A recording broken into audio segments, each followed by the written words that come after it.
ఈ జగజ్జనని భక్తాదులకు తెలియజేయడమేమనగా ప్రపంచంలోనే రెండవ మూర్తిగా వెలిసినటువంటి శ్రీ జగజ్జనని అమ్మవారి ప్రతిష్ట పంచదశ వార్షికోత్సవ వేడుకలు కనుల విందుగా జరుగుతున్న సందర్భముగా మార్చి 19వ తేదీ మంగళవారం 4వ రోజు అనగా రేపు శ్రీ జగజ్జనని అమ్మవారిని శాకంబరీ దేవిగా అలంకరణ చేస్తున్నారు. కాబట్టి ఈ శాకంబరీ దేవిగా అలంకరణ చేయడం ఎందుకనగా కరువు కాటకాదులను ఉత్పాతాలను నశింపజేసి ఈ పుడమి తల్లిని సస్యశ్యామలం చేసేందుకు శాకంబరీ దేవిగా అమ్మవారు అవతరించినటువంటి దినం కాబట్టి శ్రీ జగజ్జనని అమ్మవారికి ముందు రోజు సాయంత్రం నుండి ఈరోజు మధ్యాహ్నం వరకు అన్ని రకాల కూరగాయలను ఆకుకూరలను దండల్లాగా కట్టి తీసుకొని రావాల్సిందిగా తెలియజేస్తూ, అలాగే ఉదయం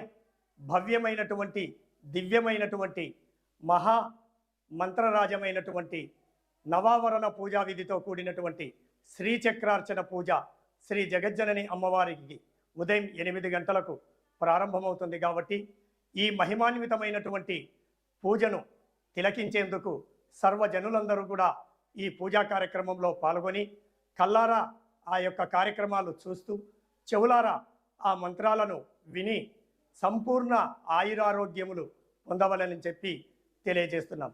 ఇట్లు శ్రీ జగజ్జనని దేవాలయం and Shri Durga friends unit Nandyal.